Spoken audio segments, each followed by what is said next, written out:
Estou contento que o juez ainda está compreender que nós vivemos de Estado de Direito.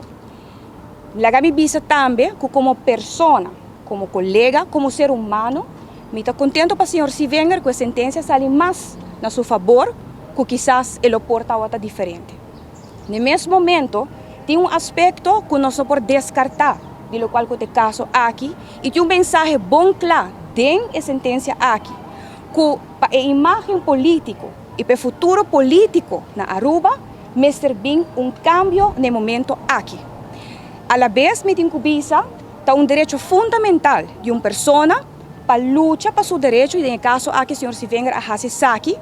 para a corte de primeira instância, no momento aqui a trobe tem seu direito para volver à base de seu direito fundamental como ser humano,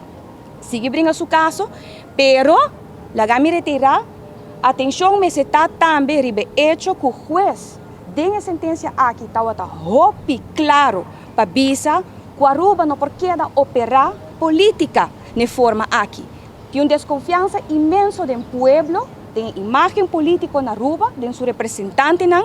e por mesmo motivo aqui parte de meu pensamento, na visão e missão, no momento que eu fiz minha entrada em política em 2017,